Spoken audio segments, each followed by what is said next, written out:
আত্মরক্ষার থেকে জন্য শুভেন্দুকে ফায়ার করে গুলি করে মেরে দেওয়া, পশ্চিমবঙ্গ থেকে শুভেন্দুকে উড়িয়ে দাও, ভারতবর্ষের শুভেন্দু অধিকারীর মতো মানুষের বাঁচার কোনো অধিকার। পাকিস্তানি জঙ্গিরা আমার দেশের 27 জন সহ নাগরিককে কেড়ে নিয়েছে, এটা সত্যি, এটা আমরা জানি। এটা নিয়ে ভারত সরকার নানা রকম ব্যবস্থা করছে ধরার জন্য, কিন্তু আজকের তারিখ পর্যন্ত এখনো পর্যন্ত তদন্ত কমপ্লিট হয়নি যে সত্যি করে কারা খুন করলো, এই ঘটনাটা ঘটালো। যদি তাই হতো, যদি পাকিস্তানই হয়, ধরা যাক পাকিস্তান, তো পাকিস্তান যদি হয় তাহলে পাকিস্তানের কাছের বন্ধু আমাদের আদানি, কারণ আজকের টাইমস অফ ইন্ডিয়ায় বলছে আদানি গ্রুপ থেকে আদানি পোর্ট ফান্ডিং করেছিল এই খুনে, এই সন্ত্রাসবাদীদের পিছনে, এবং পরিকল্পিতভাবে দেখা যাচ্ছে ওখান থেকে সোলজারদের সরিয়ে নেওয়া হয়েছে, ওখানে রিপোর্টারদের পাঠিয়ে দেওয়া হয়েছে, খুন হওয়ার জায়গায় রিপোর্টাররা আগে থেকে চলে গেছে, মানুষের গুলি লেগেছে, 1 ঘন্টা 2 ঘন্টার মধ্যে তাদের কোনো চিকিৎসা না করে এদের লাশ দরকার ছিল, লাশ পাওয়া গেল। সুতরাং এই যে ঘটনাটা আজকে কিছুদিন পরে আমরা জানতে পারবো এটা কি পুলওয়ামা ঘটনার মতো নরেন্দ্র মোদী অমিত শাহরাই ঘটিয়েছে নাকি সত্যি সত্যি পাকিস্তান ঘটিয়েছে। যতক্ষণ পর্যন্ত প্রমাণিত না হচ্ছে ততক্ষণ পাকিস্তান বা অন্য কোনো দেশের পতাকা পোড়ানোটা এটা একটা ভদ্রসজ্জিত কাজ নয়।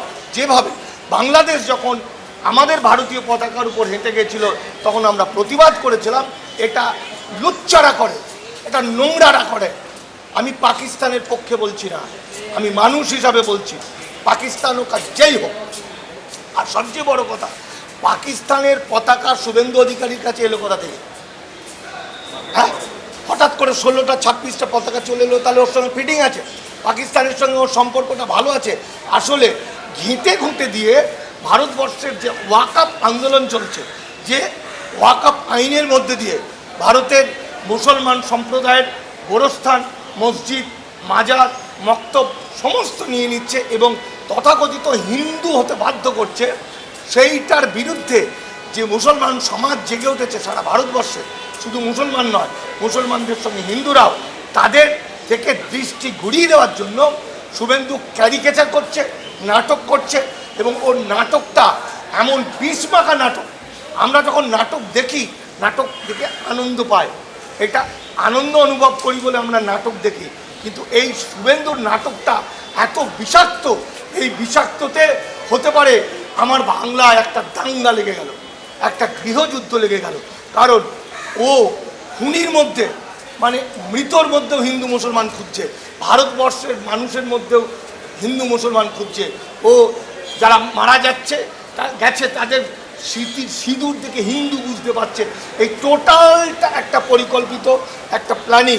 তাই আমার মনে হয় শুভেন্দু অধিকারী যেভাবে বাংলা এবং বাঙালির ক্ষতি করতে চলেছে এবং ক্ষতি করেছে, শুভেন্দু অধিকারী একটা মারাত্মক কথা বলেছে। কি বলেছে? যে মুসলমানদের শেষ করে দাও। কিভাবে শেষ করবে? আমরা টিভিতে দেখেছি, আমার গাজার মায়েদের, বোনেদের, বাচ্চা বাচ্চা সন্তানদের, হাজার হাজার মানুষকে গুলি করে কেটে শেষ করে দিয়েছে, যা কল্পনা করা যায় না, যা কল্পনা করা যায় না। শুভেন্দু নিদান দিচ্ছে যে বাংলার মুসলমানদের শেষ করে দাও এইভাবে। ফলে শুভেন্দু এতটাই ভয়ঙ্কর হয়ে উঠেছে, ভবিষ্যতে এই ঘটনা হওয়ার আগে শুভবুদ্ধি সম্পন্ন মানুষের উচিত, গণতন্ত্রপ্রিয় মানুষের উচিত আত্মরক্ষার থেকে জন্য শুভেন্দুকে ফায়ার করে গুলি করে মেরে দেওয়া, পশ্চিমবঙ্গ থেকে শুভেন্দুকে উড়িয়ে দাও। ভারতবর্ষের শুভেন্দু অধিকারীর মতো মানুষের বাঁচার কোনো অধিকার নেই। যারা ভারতের সংবিধানকে ধ্বংস করে, যারা ভারতীয়দের মধ্যে বিভেদ সৃষ্টি করে, যারা লক্ষ লক্ষ মানুষকে খুন করে হিন্দু মুসলমান দাঙ্গা লাগাতে চায়, তাদেরকে ভারতে বাঁচিয়ে রাখার কোনো সুযোগ আর দেওয়া উচিত নয়।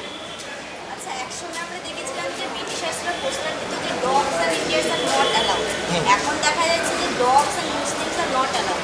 তাহলে এই এত বছর পরও সেই বিদ্বেষে এখন জিনিসটা থেকে যাচ্ছে, কতটা ক্ষতিকর। এই যে আজকে আমরা বিসিকেবি মানে বিধানচন্দ্র কৃষি বিশ্ববিদ্যালয়ে যা কখনো ঘটেনি, আমি তো ওখানে মাঝে মধ্যে যাই, সেই ঘটনাটা ঘটলো। কারণ ওখানে দেখা যাচ্ছে নোটিশ বোর্ডে লিখে দিয়েছে কুকুর আর মুসলমানদের অ্যালাউ নেই। এত ভয়ঙ্কর কথা এবং এত বদমাইশ এই শুভেন্দুর মাথা থেকে এইসব বেরিয়েছে। আসলে ওরা জোর করে বাংলাকে ধ্বংস করার জন্য, বাঙালি জাতিকে ধ্বংস করার জন্য এবং হিন্দু মুসলমানের বিভেদ লাগানোর জন্য নানা রকম কাণ্ড করছে, যেটার হাত থেকে বাঁচতে গেলে আমি ওই যে বললাম নিদান দিলাম, আগে শুভেন্দুকে সরিয়ে দাও, এছাড়া কোনো রাস্তা নেই। কিন্তু এরকম যে ঘটনা হচ্ছে বিশ্ববিদ্যালয় চত্বরে, এটা তো ক্ষতিকর, কারণ ওইখানে তো বিশ্ববিদ্যালয় যে অন্তরে যারা থাকে কর্তৃপক্ষ, তাদের তো দায়িত্ব হওয়া উচিত এই বিষয়টা। দেখুন, বিধানচন্দ্র কৃষি বিশ্ববিদ্যালয়ে যে ঘটনাটা ঘটেছে সেই ঘটনাটা আমি অবাক হয়ে যাচ্ছি। এই ঘটনাটা শাসক দলের কাছে এখনও নেই কেন? কারণ ওর মন্ত্রী আমার বিশেষ বন্ধু মতো শোভনদেব চট্টোপাধ্যায়, আমি কথা বলবো, মিডিয়ার মাধ্যমে সোশ্যাল মিডিয়ায় এত লোক জেনে গেল, এখনও তৃণমূল জানলো না কেন? কারণ তৃণমূলের প্রথম দরকার ছিল ওই নোটিশ যাকে যাকে দিয়েছে তাদেরকে গ্রেপ্তার করা এবং উচিত শিক্ষা দেওয়া। এই ধরনের ভয়ঙ্কর, নোংরা এবং বদমাইশ এবং বিভাজনকারী পোস্টার যা আমার বাংলা এবং বাঙালির জাতিসত্তার পক্ষে ভয়ঙ্কর ক্ষতিকারক। সুতরাং এর দায় পশ্চিমবঙ্গ সরকারকেও কিছুটা হলেও নিতে হবে, অথবা ইমিডিয়েট যারা এই পোস্টারটা দিয়েছে, নোটিশ দিয়েছে, তাদেরকে পানিশমেন্ট দিতে হবে। আচ্ছা, এই যে ঘটনাটা ঘটলো কাশ্মীরে, এটার জন্য কিন্তু নির্দিষ্ট একটি ধর্মের মানুষদেরই কিন্তু বারবার করে টার্গেট করা হচ্ছে, এই পুরো বিষয়টিকে আপনি কীভাবে দেখছেন? এই যে আবার বলছি, নির্দিষ্ট একটি ধর্মের মানুষকে টার্গেট করার মূল কারণ হচ্ছে 2025 সালের মধ্যে এখন তথাকথিত হিন্দু রাষ্ট্র মানে বর্ণ হিন্দু রাষ্ট্র বা আর্য রাষ্ট্র শুরু হচ্ছে। এখানে তথাকথিত হিন্দু রাষ্ট্রে মুসলমানদের নামাজ, আজান, জাকাত, রোজা সব উঠে যাবে। এদের মাদ্রাসা, এদের মসজিদ, এদের মস্তব, এদের খানকা, এদের গোরস্থান সমস্ত উঠে যাবে। এটা ওয়াকফ আইনের মধ্যে দেওয়া আছে, বোঝা হয়েছে। আর একটা আইন হয়েছে, উদ্বাস্তু ভাইরা, যারা উদ্বাস্তু হিন্দুরা বা মুসলমানরা যারা 1952 14ই আগস্ট ভারতে এসে ভারতে পাসপোর্ট ভিসা ভারতে বানিয়ে নিয়েছে, ওখান থেকে সিটিজেনশিপ পাসপোর্ট ভিসা নিয়ে আসেনি, তাদের কৃতদাস বানানো হয়েছে। 10 লক্ষ টাকা ফাইন আর 7 বছর জেলের নিদান দিয়েছে ভারত সরকার। তাহলে হিন্দু রাষ্ট্রে কৃতদাস হলো আমার উদ্বাস্তু ভাইরা, কারণ ওই টাকা তারা দিতে পারবে না, তাহলে ছাড়া পাবে না, তাহলে বন্ডেড লেবার হয়ে থাকবে। আর মুসলমানদের হিন্দু সংস্কৃতিতে ফিরে আসবে। এটা একটা কৌশল। এই কৌশলের বিরুদ্ধে গোটা ভারতবর্ষ জুড়ে ওয়াকফ বিরোধী যে আন্দোলন চলছে, হিন্দু, মুসলমান, খ্রিস্টান, বৌদ্ধ, জৈনরা যে কোটি কোটি মানুষ আন্দোলন করছে, সেই আন্দোলনে ভীত সন্ত্রস্ত হয়ে নরেন্দ্র মোদী, অমিত শাহের কৌশলে, ঠিক যেভাবে পুলওয়ামা হত্যাকাণ্ডের সময় আমার ভারতবর্ষের 43 জন দেশপ্রেমিক সৈনিককে ওরা জবাই দিয়েছিল, ঠিক সেইভাবে আমার ভারতবর্ষের 27 জন আমার সহনাগরিককে ওরা জবাই দিল। ওরা তাদেরকে খুন করিয়ে তারা রাজনীতি করলো। এর সঙ্গে হিন্দু মুসলমানের কোনো সম্পর্ক নেই, কারণ যারা মারা গেছে তাদের মধ্যে মুসলমানও আছে। সন্ত্রাসবাদীদের আটকাতে, সন্ত্রাসবাদীর বিরুদ্ধে লড়াই করতে গিয়ে গত পরশু দিনই আমার নদিয়ার একজন মুসলমান ভাই যে বিএসএফ ছিল সে মারা গেছে। এমনকি কাশ্মীরেও ওই সন্ত্রাসবাদীদের গুলিতে মারা গেছে। তাদেরকে রক্ষা করার জন্য আমাদের একজন কাশ্মীরি ভাই মারা গেছে, কাশ্মীরি মুসলমান ভাই। যদিও আমাদের ভারতবর্ষের আজকে এমন একটা দিন আসছে, আমি বিজ্ঞাপন জগতের লোক, আমরা নেগেটিভ পাবলিসিটি বলে একটা জিনিস জানি। যত নেগেটিভ পাবলিসিটি করবো তত পজিটিভ হয়ে যাবে। যত ওরা হিন্দু মুসলমান বিভেদ করবে, যত হিন্দু মুসলমান করবে, তত হিন্দু মুসলমান কাছাকাছি এসে যাবে। আর এই কাছাকাছি এসে যাওয়াটা অমিত শাহ, নরেন্দ্র মোদীদেরকে কবরে পুঁতে দেওয়ার চেয়েও ভয়ঙ্কর হতে চলেছে কিছুদিনের মধ্যে। আচ্ছা, আমি শেষ প্রশ্ন করবো যে ভারতে না বসলে বেরিয়ে যায়, এটাও সেকুলারদের উদ্দেশ্যে এমন মেইন স্ট্রিম মিডিয়াতে বক্তব্য রাখছেন ময়ূররঞ্জন ঘোষ। ময়ূররঞ্জন ঘোষ এই ল্যাটনা, এই নোংরা, এই নরখাদক, এর সম্পর্কে যত কম বলা হয় তত ভালো। আমার কাছে খবর আছে ও অবৈধ অনুপ্রবেশকারী, 71-এর পরে এসছে, ওর বিরুদ্ধে চিঠি চাপাটি হচ্ছে, ওকে ভারত থেকে তাড়ানো হবে। এই ধরনের 71-এর পরে আসা অনেক ভালো মানুষ আছে, তার মধ্যে কিছু শয়তান আমার বাংলাকে এবং বাঙালি জাতিসত্তাকে ধ্বংস করে দিল।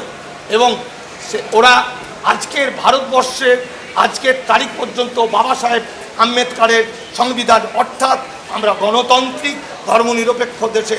আমার ভারতবর্ষের সংবিধান সেকুলারের কথা বলছে, আমার ভারতবর্ষের সংবিধান কোনো একটা হিন্দু রাষ্ট্রের কথা বলছে না। সুতরাং এই যে টিভিতে গণতন্ত্রের চতুর্থ স্তম্ভ, সেটাকে কাজিয়ে লেগিয়ে ওই একটা লোচ্চা নোংরা ছেলে আমাদের ময়ূক রঞ্জন বলছে ওর পাচার চামড়া তুলে দেওয়া উচিত। ওকে কলার, ওর বাড়িটা কোথায় জানা যদি যেত, ওর বাড়ি থেকে ওর বেরোনো বন্ধ করে দিতে হবে। ওর হাজার হাজার হিন্দু মুসলমান গিয়ে ওর বাড়ির সামনে বসে ওর বাড়ি থেকে বেরোনো ওকে বন্ধ করে দিতে হবে। এমনকি গ্রামে গঞ্জে যেখানে যেখানে এই আর বাংলার রিপোর্টাররা যাবেন, বেধড়ক মার দেওয়া শুরু করুন, ওদের একটা একটা করে মার দেওয়া শুরু করুন, ওদেরকে বন্ধ করুন। ওদের যদি আটকাতে না পারেন তাহলে বাংলায় দাঙ্গা আটকানো যাবে না। বাংলায় যদি হিন্দু মুসলমানের দাঙ্গা লাগবে না, এখানে গৃহযুদ্ধ লাগবে। এখানে হিন্দু উদ্বাস্তু ভার্সেস হয়তো আগে যারা এসছে পরে যারা এসছে তাদের এরকম একটা দাঙ্গা লেগে যেতে পারে। এই দাঙ্গার হাত থেকে বাঁচাতে আগে এই সমস্ত ময়ূক রঞ্জন, শুভেন্দু অধিকারীদের দুনিয়া থেকে সরিয়ে দেবে ভারত বাংলার মানুষ, তা না হলে বাংলা বাঁচবে না।